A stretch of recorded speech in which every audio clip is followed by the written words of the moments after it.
Salut, bonjour à tous, c'est Regina Falango. Et oui, ça me fait un peu bizarre, moi aussi, hein, après toutes ces années à me lire mes conneries, vous allez m'entendre les dire. Donc, Happy New Year à tout le monde. J'ai décidé que cette année, j'allais faire du tutoriel. Je maîtrise un peu la bête maintenant. Donc, voilà, on va commencer par des tutos assez basiques. Alors, j'ai pas la prétention de vous apprendre quoi que ce soit sur Photoshop, mais plutôt partager mes errances, mes découvertes, mes bidouilles, se concentrer sur ce qui nous préoccupe en tant que créatrice de kits de scrapbooking. Ben, des choses comme la colorisation des éléments, la création des papiers, etc., etc. Donc, ce premier tuto va être assez basique. Je vais enfoncer des portes ouvertes, certainement. Et donc, on va traiter de la colorisation des éléments. Ça va être un tuto en deux parties. On va commencer par le plus simple. Donc, comment est-ce qu'on peut modifier la couleur des éléments, mettons par exemple sur cette palette-là. Donc, première chose, alors c'est pas pour les hyper débutants, hein. Ça peut aller assez vite. J'ai pas que ça à faire. Donc, image réglage, on va s'intéresser à teinte et saturation. Donc, ben, on bouge le curseur et qu'effectivement on voit que ça change la teinte de mon vert là, marron, jaune, cacadois.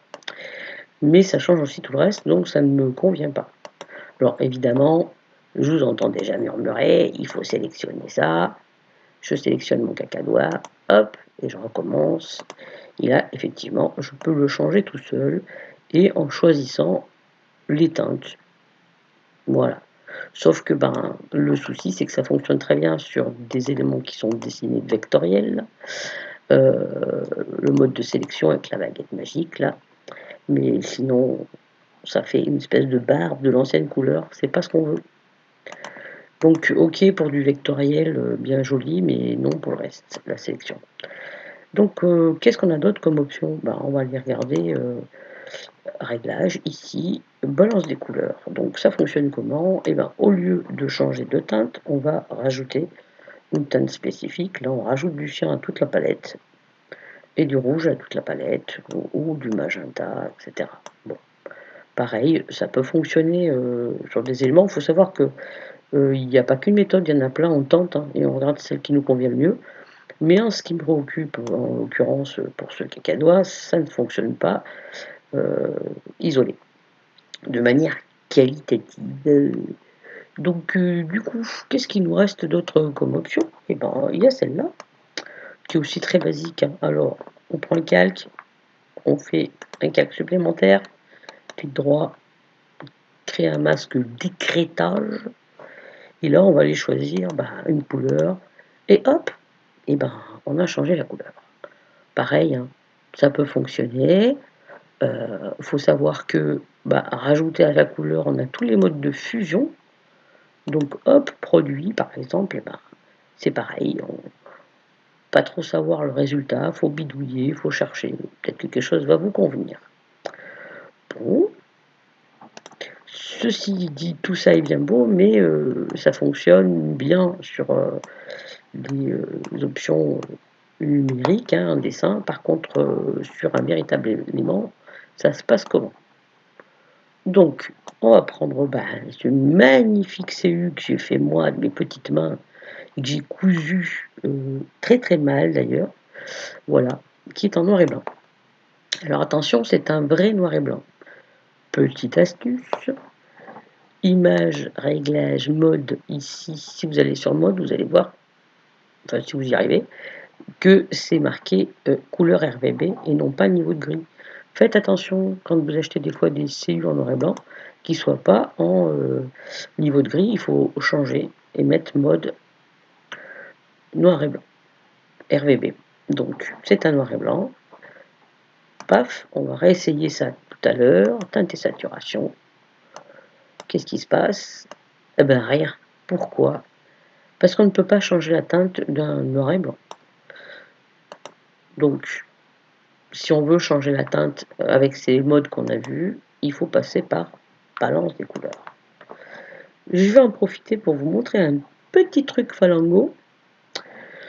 Enfin, j'ai pas qu'à moi, hein, mais je l'ai trouvé. Alors, ici, je veux dire que je veux ma fleur cyan.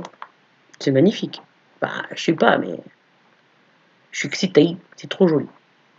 Sauf que je me dis: «OK, ben, c'est joli, mais le blanc de ma magnifique couture, il est cyan aussi». C'est chiant quand c'est cyan. Donc du coup, qu'est-ce que je fais? Petite astuce, et ça, je suis sûre que ça va vous plaire. Réglage, on va s'intéresser à la correction sélective, qu'on verra plus tard dans un autre tuto de manière approfondie. Mais là, je vais vous montrer un truc super sympa. Donc, qu'est-ce qui nous préoccupe? C'est que le blanc, bah, il est cyan. Qu'est-ce qu'on fait alors? On va aller traiter le blanc, paf, et on va dire qu'on le veut moins cyan. Moins cyan, c'est toujours moins chiant. Voilà, vous voyez la différence? Plus chiant, moins chiant. Voilà, ça c'était trop génial. Donc, l'autre méthode consistait, enfin noir et blanc, consistait à lui ajouter un calque, hop, de fusion. Bon, moi je fais comme ça, il y en a qui font objet dynamique, je déteste ça. Donc clic droit, je ne fais pas convertir en dynamique, je fais créer un masque l'écrêtage et je vais aller chercher mon cyan, tiens.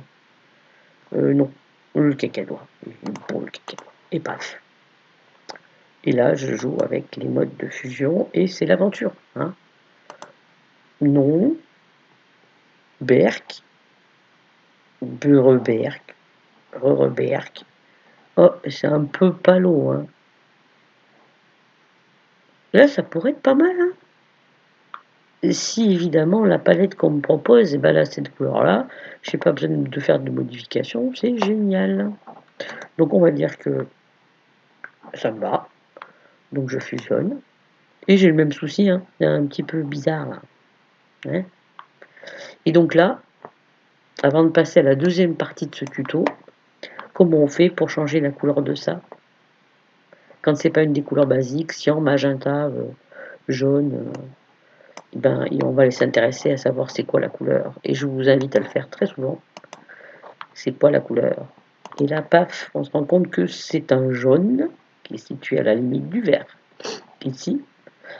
Et dans cette partie-là, de la sombritude ou la claircitude de la couleur, je ne sais pas comment vous dites ça. Et si on veut changer la couleur, il faut rester ici, si on veut que ça reste dans la même nature d'éléments. Ça ne fonctionne pas, bien évidemment. C'est ça qui est rigolo. Donc, pour le coup, comme je ne vais pas vous faire des vidéos trop longues, et pour s'intéresser justement aux autres méthodes plus sophistiquées pour adapter un élément à la palette immonde que vous a imposé votre boutique, rejoignez-moi dans le tuto 2. À bientôt, si j'arrive à arrêter la vidéo. Hein. Il part par là, faut faire stop. A plus.